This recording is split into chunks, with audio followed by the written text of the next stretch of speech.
नमस्कार, बहु एक्सेस देख रहे हैं आप और मैं हूं आपके साथ राकेश पटियाल। इस समय हम जम्मू श्रीनगर नेशनल हाईवे पे मौजूद हैं और ये युवक आप देख रहे हैं साइकिल लेके आया है और यूपी से, ये उत्तर प्रदेश से निकला है और श्रीनगर के लाल चौक के बाद अब ये कन्याकुमारी जाएगा।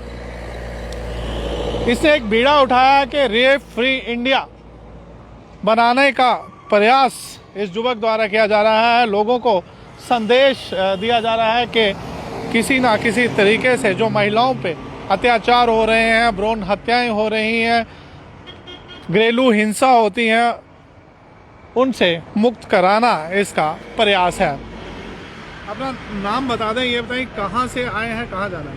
मेरा नाम शिवम मौर्य है और मैं प्रयागराज उत्तर प्रदेश से आया हूं और श्रीनगर गया था मैं अभी, और अभी वापस कन्याकुमारी जा रहा हूं।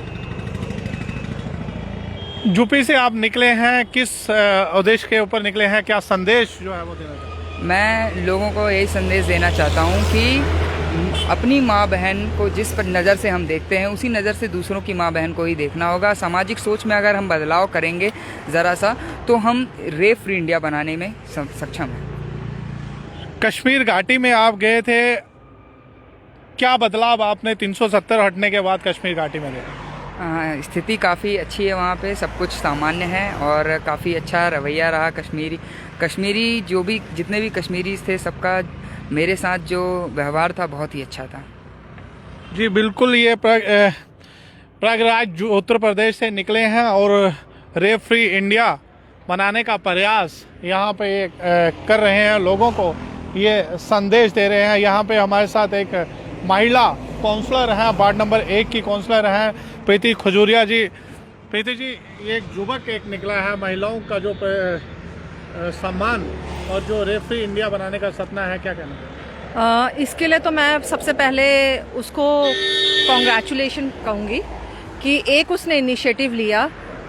एक तरफ हम बोलते हैं हमारा भारत विकास कर रहा है, दूसरी तरफ लेडीज़ के लिए जो होम वायलेंस हैं या रेप केसेस हैं, ये भी इक्वली बढ़ रहे हैं। तो आप देख रहे हैं ये एक लड़की नहीं, एक लड़के ने इनिशिएटिव लिया है और मैं उसके साथ उसके पेरेंट्स को भी मतलब कांग्रेट्स करूंगी कि जिन्होंने अपने बच्चे को, एक लड़के को इस कॉज के लिए आगे बढ़ाया है और उसको सपोर्ट कर रहे हैं। तो ये एक लड़का है, ऐसे बहुत से लड़के हैं जो समाज के लिए कुछ करना चाहते हैं और मैं चाहती हूँ उनको आगे लाया जाए। दूसरा, कुछ ऐसे भी हैं जो मेंटली सिक हैं, जिनकी सोच ये है कि हमने लेडीज़ और वुमेन्स के अगेंस्ट ही क्राइम करने हैं किसी भी तरीके से। तो हमें उन लोगों को भी इसी माध्यम से उनको भी एक पढ़ाना है कि हमें उन चीज़ों से, बुराइयों से निकल के ऐसे कार्य करने हैं। जब आप एक समाज में रहते हैं जहाँ औरत और मर्द की इक्वली भागीदारी होती है, तो फिर ऐसा क्यों होता है कि औरत के प्रति क्राइम ज़्यादा है?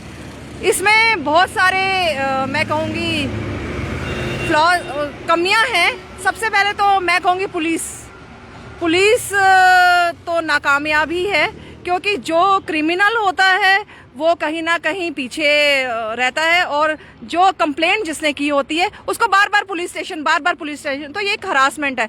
फिर उससे ये एक होता है कि जो कंप्लेंट करने वाला है या विक्टिम जो होता है वो पुलिस स्टेशन जाना ही नहीं चाहता, तो ऐसे केसेस बढ़ते चले जाते हैं।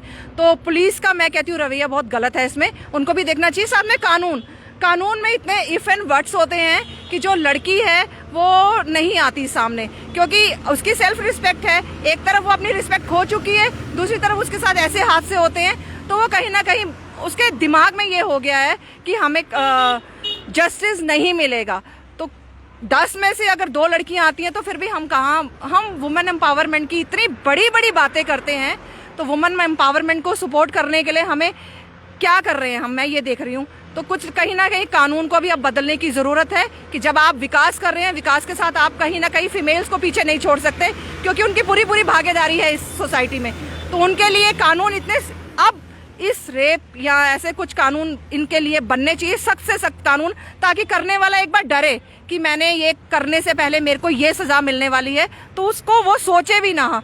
साथ में कुछ ऐसे सेंटर्स बनने चाहिए जो ये मेंटली सिक लोग हैं, उनकी पढ़ाई, उनको वहाँ पर एक मतलब मैं कहती हूँ उनकी क्लासेस हो, कुछ भी हो, जो ऐसे लोग करते हैं ऐसे ही कुछ टॉपिक्स हमारी स्टडीज में भी होने चाहिए। बच्चों को साथ साथ पता चलना चाहिए कि जब हम सोसाइटी में रहते हैं तो हमारा रोल क्या है, तो हमें किस तरीके से अपने रोल्स को सोसाइटी की तरफ हमारी ड्यूटीज क्या है, हमारे राइट्स क्या है, उनको वैसे प्रॉपर तरीके से हमें चलना है सोसाइटी में।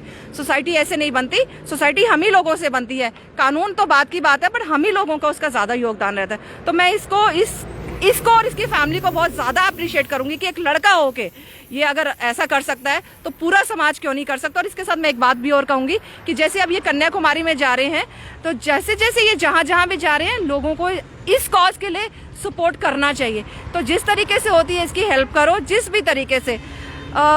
मैं हैट्स ऑफ टू यू कि जो आप एक लेडीज के लिए ऐसा काम कर रहे हैं। I must appreciate this thing. जी बिल्कुल, ये शुभम मौर्य हैं और उत्तर प्रदेश से निकले हैं। शुभम जी, एक बार फिर से आपके पास आना चाहूँगा। मैम ने आपको हेड्स अप कहा है और लगातार लोग भी आपकी मदद कर रहे हैं जो काम एक लड़का कर रहे हैं। आप कॉलेज के स्टूडेंट हैं, क्या संदेश लोगों को? मैं अपनी माताओं बहनों से एक चीज़ बोलना चाहूँगा कि आपको कपड़े में, आपको पर्दे में वही देखना चाहता है जो आपका इज्जत करता है, आपका सम्मान करता है, वरना आपको दुनिया तो बिना कपड़ों के ही देखना चाहती है। और क्या है, समाज में देखिए परिवर्तन प्रकृति का नियम है, परिवर्तन होता रहेगा, समाज में बदलाव आते रहते हैं। तो ये बदलाव क्यों नहीं आ सकता? हम रेप के अगेंस्ट क्यों बात नहीं करते? हम 1 दिन 2 दिन कैंडल मार्च करते हैं, और वो भी तब जब लड़की मर जाती है। हम लोग उससे पहले कुछ नहीं करते।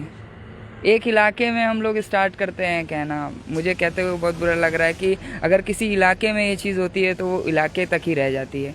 वहाँ के लोग कैंडल उठाते हैं, वहाँ के लोग प्रोटेस्ट करते हैं, फिर वो वहीं ख़त्म हो जाता है। कुछ दिन लोग व्हाट्सएप में अपनी डीपी चेंज कर लेते हैं, ब्लैक बैंड लगा लेते हैं, काला बैंड लगा के घूमते हैं, फिर कुछ दिन बाद फिर सब नॉर्मल। ये नॉर्मल होने वाली चीज़ नहीं है कि ये किसी के साथ भी हो सकता है। तो समाज में बदलाव लाना बहुत ज़रूरी है। शुभम, आपकी फैमिलीज़ को भी बहुत सराहना दी है। मैम ने खुद बहुत तारीफ़ की है कि ऐसी फैमिली को मैं सलूट करती हूँ कि जिस फैमिली में इस युवक ने जन्म लिया है और देश के लिए जो एक अच्छी सोच लेकर निकले हैं, खासकर महिलाओं के लिए अच्छी सोच लेकर निकले हैं आप। आपकी फैमिली में कौन कौन है और यहाँ तक आपको किस ने सपोर्ट किया? यहाँ तक मुझे बहुत लोगों ने सपोर्ट किया, काफ़ी लोग मुझे मिले। कुछ के नाम लेना चाहता हूँ मैं। एक बशीर सर थे और एक सरदार जी थे, और काफ़ी लोग मुझे सपोर्ट किए हैं, तो मैं यहाँ तक पहुँचा हूँ। और मेरी फैमिली में हम 4 लोग हैं, मैं, मदर, फादर एंड सिस्टर और मैं, मतलब हम 4 लोगों की कंप्लीट फैमिली। जब आप महिलाओं के हित के लिए बात करने घर से निकलते हैं, तो जैसे आज मैम आपको मिले हैं, जब इस तरह के लोग आपका सम्मान करते हैं तो कैसा महसूस होता है? बहुत अच्छा लगता है कि कोई आगे आता है और ये कहता है कि यार शिवम तुम अच्छा काम कर रहे हो, करते रहो। तो ऐसा लगता है कि हाँ, मैं देश के लिए कुछ कर सकता हूँ। मैं इसको कहीं ना कहीं, देखिए मैं ये तो नहीं कह सकता कि मैं रेप फ्री कर दूंगा, लेकिन अगर मेरी वजह से किसी एक भी बच्ची की या किसी एक भी औरत की ज़िंदगी बचती है, उसका सम्मान बचता है, तो मैं अपने आप को सफल समझूंगा और मैं ये काम सही कर रहा हूँ मेरे हिसाब से। शुभम, लाल चौक से वापस जा रहे हैं, कन्याकुमारी जाना है, काफ़ी सारे पड़ाव भी रास्ते में आएंगे, काफ़ी सारी मुश्किलों का भी सामना करना पड़ रहा है, तो क्या अपील लोगों से करना चाहेंगे आप? तो किस तरह की सपोर्ट जो है वो करें? मुझे सपोर्ट में जैसा सपोर्ट अगर वो देना चाहें, देखिए ये समाज सेवा है और मैं इसमें किसी से ऐसा मदद नहीं चाहता, लेकिन ठीक है अगर आप मेरा सपोर्ट करते हैं किसी भी तरीके से, फाइनेंशियली कर रहे हैं आप या फिर आप फिज़िकली कर रहे हैं, तो मैं आपका स्वागत करता हूं। और जैसा कि मैम ने भी अभी मुझे फाइनेंशियली कुछ सपोर्ट दिया अभी, तो ma'am thank you so very much. अच्छा, आप एक चीज़ बता दें कि आप क्या करते हैं और कैसे ये सोच बनी कि लोगों की सोच को बदला जाए, महिलाओं के प्रति जो है रिस्पेक्ट जो है वो लोगों की बढ़ाई जाए?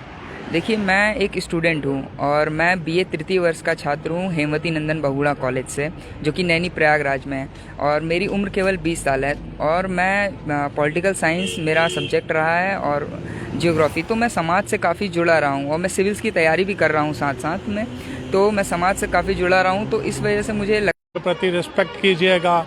कैंडल मार्च निकालने से कुछ नहीं होगा, व्हाट्सअप डिपियाँ चेंज करने से कुछ नहीं होगा, आपकी अपनी सोच चेंज करने से ही हम देश को एक नई सोच दे सकते हैं और देश की पीढ़ी के लिए एक अच्छा सोच सकते हैं। कैमरामैन रोहित के साथ राकेश पडियाल, बाहू एक्सेस न्यूज़, उधमपुर।